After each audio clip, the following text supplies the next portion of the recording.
What's good, YouTube? Chef Hak here. You know what I mean? Let the music ride. I don't know if there's any copyright on it, but let that music ride. Okay? I'll be right back with y'all.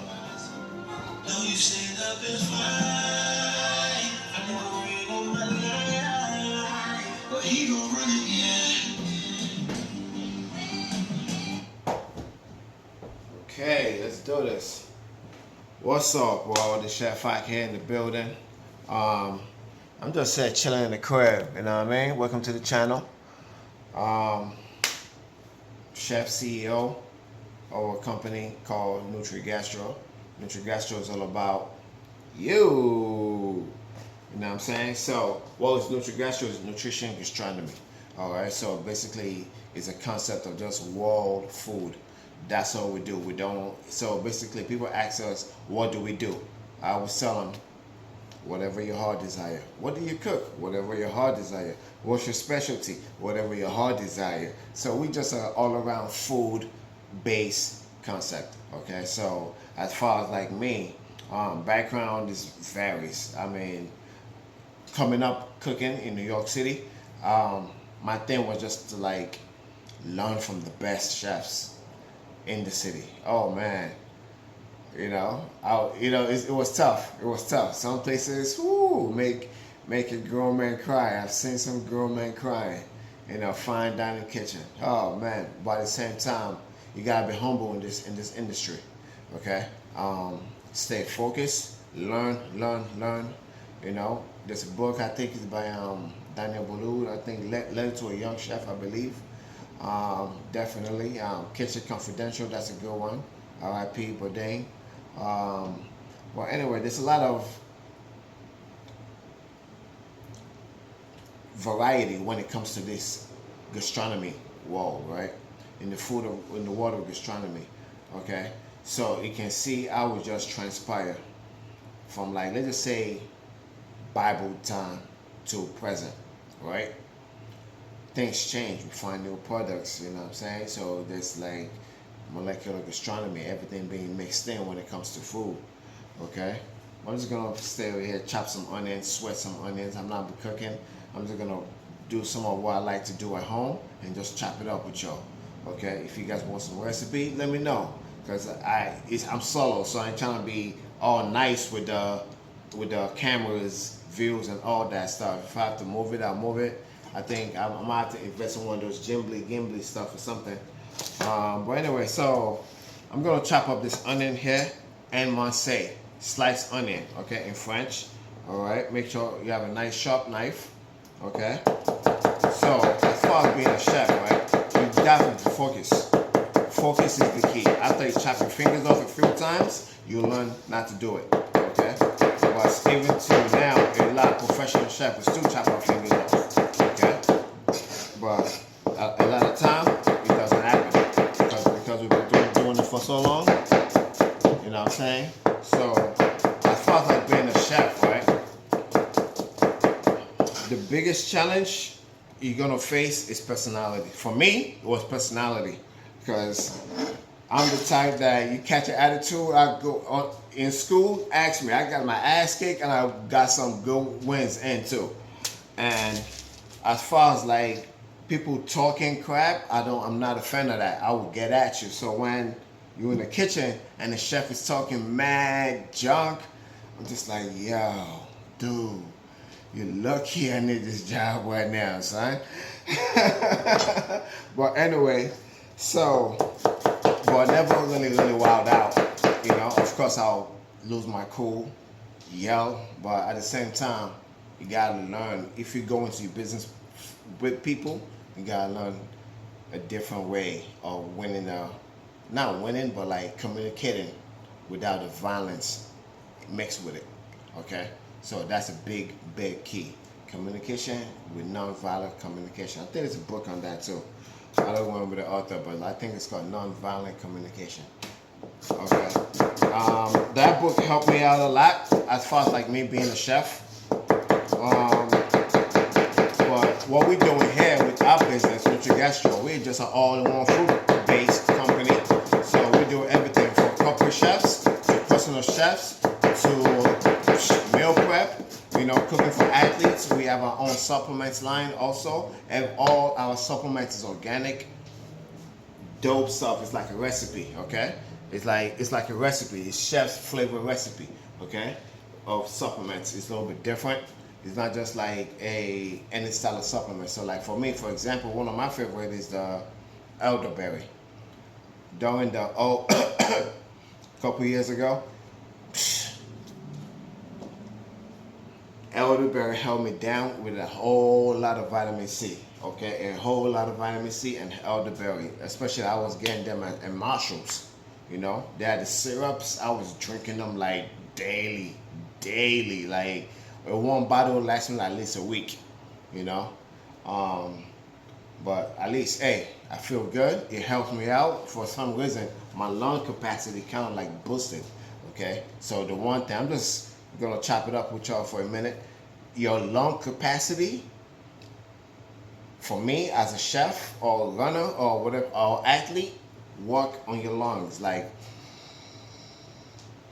maybe count to 5, hold your breath, but still count to 5. Okay, suck it in over here. Okay, definitely suck that in, all that air. Okay, and then let it out slowly, like 5 seconds.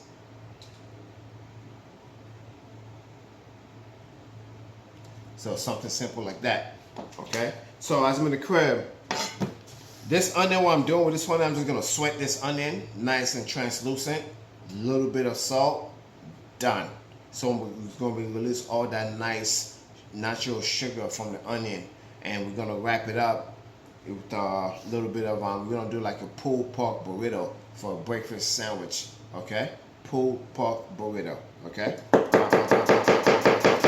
Always gonna look at the screen. Okay, this learning how to cut. The trick is this. Okay. I use my middle finger to control it. Okay, so as I'm controlling it, it all depends how big I want it. Okay, it all depends how big I want it, how small I want it, how thin I want it. So each cut, you can control it. Boom, boom, boom, 4. But I'm not cutting it that way, so I'm just going 1, MSA style, slice. Okay, just like that. Nothing fancy. Nothing too much, okay? So what I'm about to do now, I'm about to just take this onion, I'm gonna sweat it off. I'm gonna get my saute pan. All right, hold up.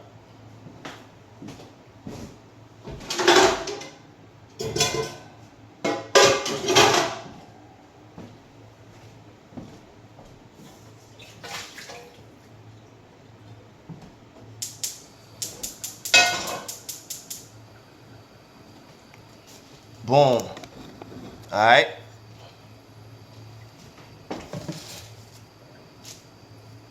So as far as us just here, right?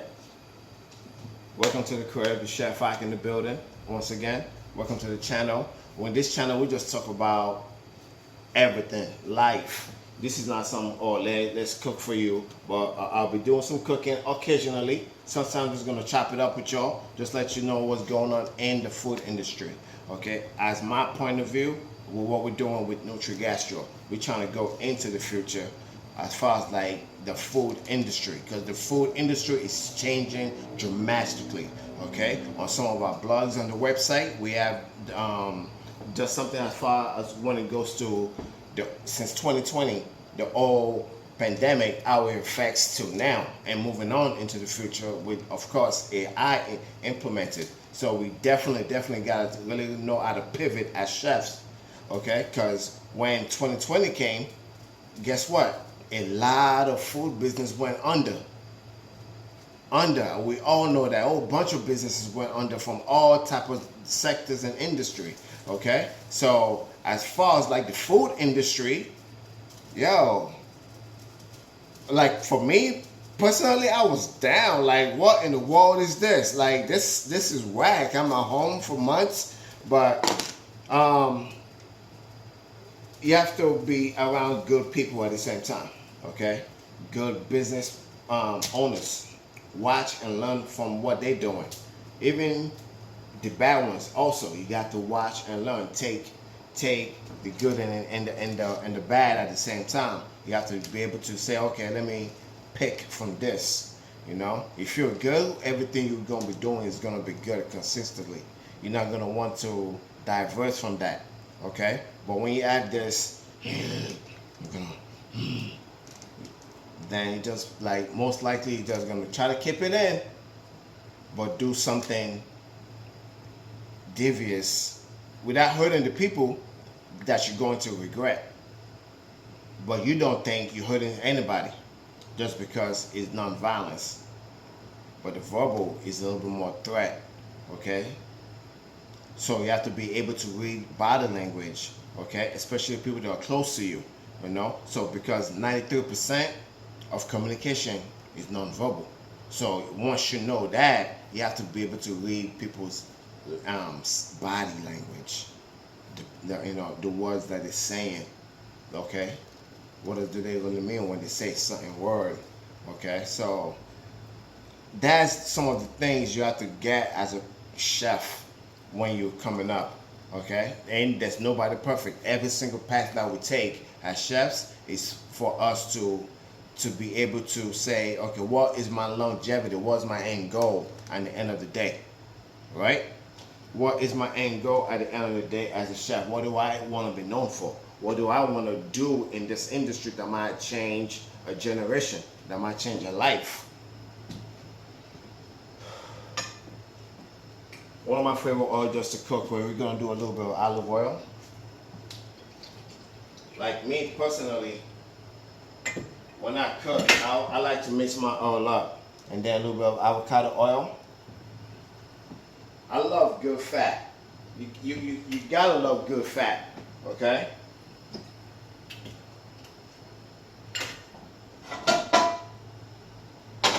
But then I'll finish it up with some coconut oil. It's okay to mix your fat. Who tell you don't mix your fat? People tell you, well, listen. We are nutrition gastronomy. We're different, okay? Nutri-Gastro.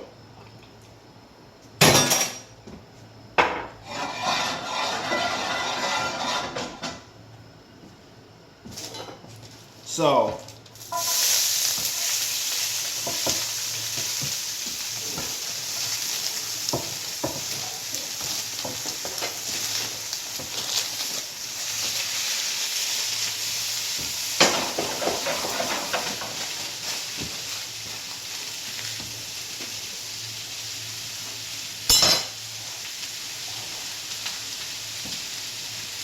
alright, so let's talk about it.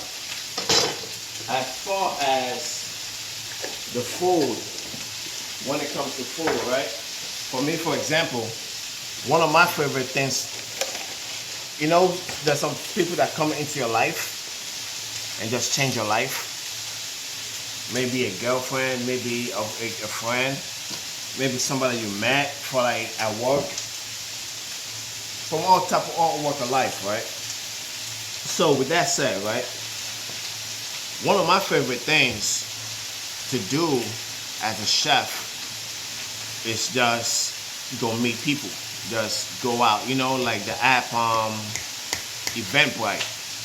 There's some free joint on there, 15, 20, 30 bucks, just go out.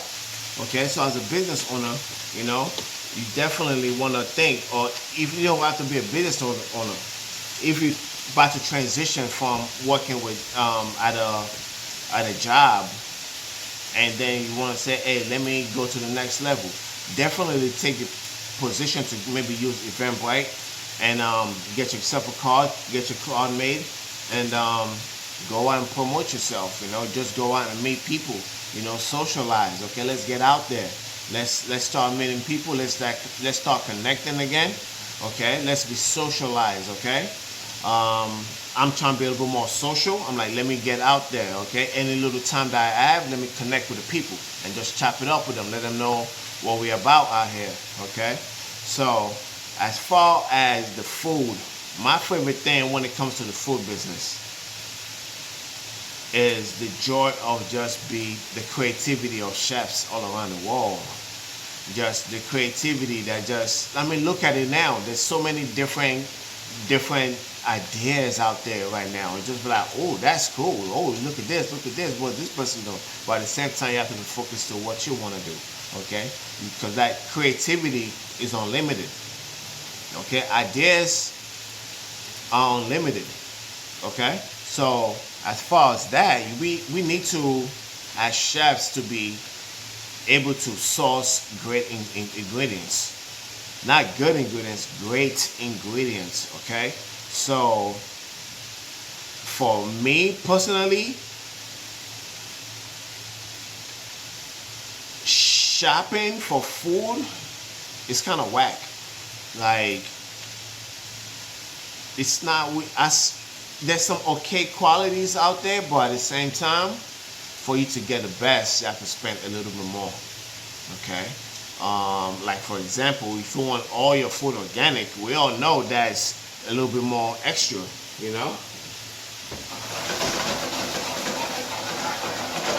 So with that being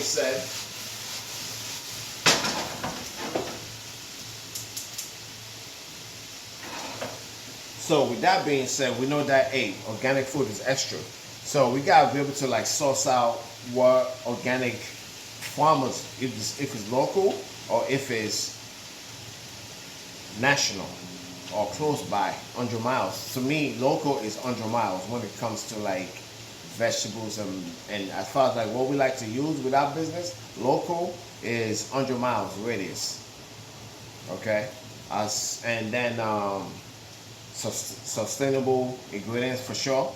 You know, we're trying to work with a lot of local farmers, people who just come to us and be like, hey, I have this beautiful lettuce I just grew. I'm like, oh my God, thank you.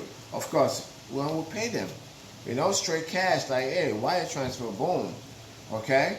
And we just try to support your local farmers instead of like going to the supermarket, you know, talk to a farmer, work out a deal with them, and definitely show them some love, show them some support. Eventually, I'm blessed one day to have my own farm.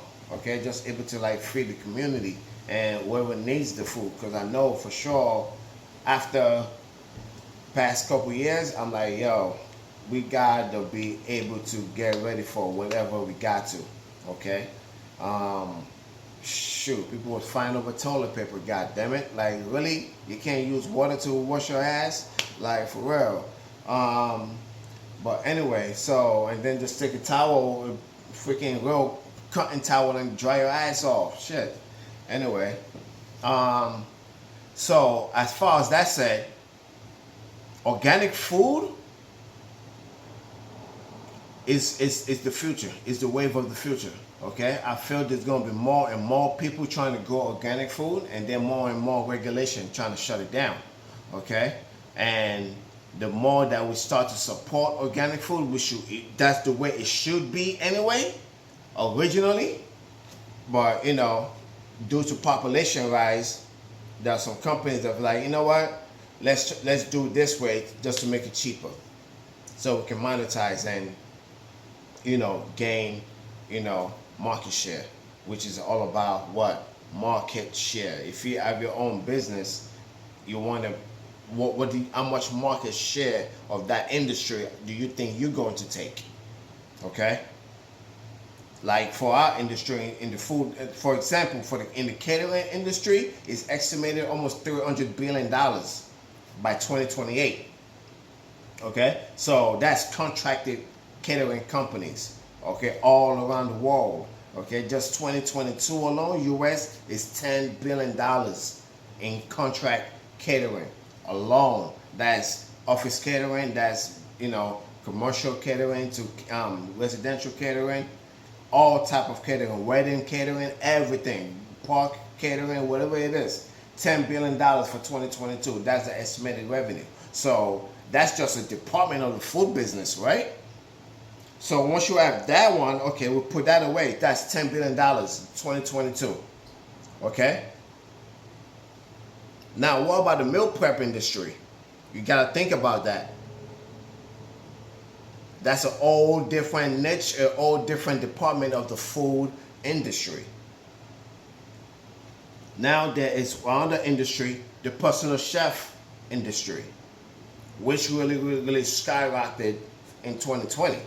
Okay, after chefs got shut down, they're like, yo, I'll wear a mask if you want me to come cook at your home. Why not? And that's how we, boom, took off. Okay? We was working for one of the high team of the NBA. Once the NBA shut down, we was like, oh, now, ooh, it's gonna affect my pocket now. Like, this is for real? Yeah, it's for real. You know what I'm saying? So once that happened, that we know, hey, it's too close for comfort. You know, when people was talking about it like in late December, I'm like, yeah, whatever. Yeah, ain't nothing happening. What you heard about the last one? What happened? Nothing. All right, cool. Nothing's gonna happen. Yeah, all right. So it was a good awakening, I'm sure, for everybody. So, for example, for salt, I use pink salt. Love pink salt. It has at least over 90. Almost. Hey Google, how many minerals does pink salt Himalayan has? According to medical news today, some sources say that pink Himalayan salt contains up to 84 different trace minerals. 84 different trace of minerals. Okay? Some is like 87. Okay?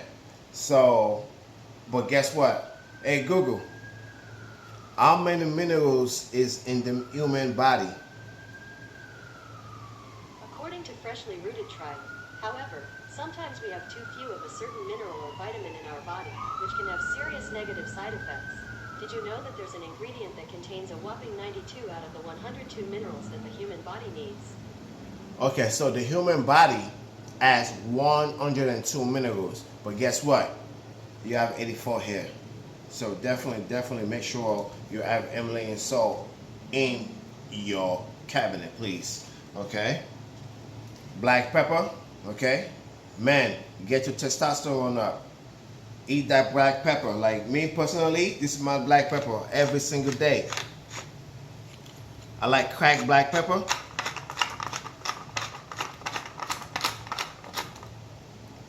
Boom. That's about a good teaspoon, and I'll just eat it.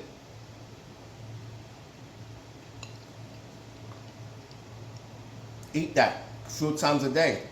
Okay? Get your testosterone up. Okay? We need that. We need that. Don't be looking like a little punk, man. So, with my measurement when it comes to my onions, right? I like to do with my peppers 20 tons at least, and then this one with the salt I go at least 40.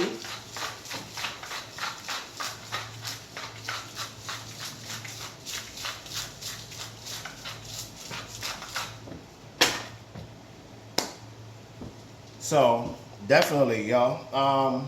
I think that's it for me. My onions is pretty much almost done within the next 15-20 minutes, but I don't want to be over here cooking onions talking to y'all for like 20 minutes. But if y'all think so, let me know. We're going to chop it up. There's more topic coming up, some real live business, talking about private equity. Okay, let's talk about venture capitalists, angel investors. So little things like that. When it comes to the food business, we gotta be able to talk about that and able to change our value when it comes to this food business. So we gotta be able to raise our game up. Okay, that goes for every part of the country or world. Anybody that's rocking with me, let me know. Let's talk about it. Let's chop it up. Let's come together. Let's talk about this food thing. Let's change what we're doing in the world. Okay, so that pepper is kicking in. Woo! I'm about to drink with some water real quick.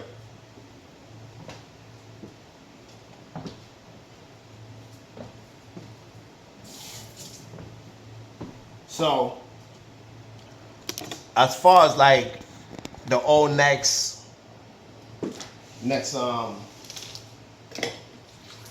for the next topic that we're gonna chop it up about, I don't know yet. I don't talk about no trending topic as far as like what's going on with Mr. Yeezy. I rock with Yeezy. I love his music. I don't wear none of his shoes. It's still out there for me.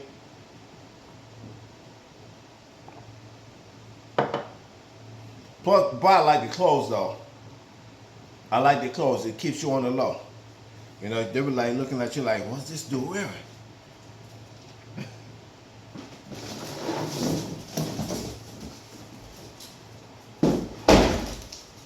So, YouTube, thanks for rocking with Chef Hak today. I'm about to be out. I'm going to stop going in and out, okay? I don't want to keep talking out to you all day, talking your ear off, all right?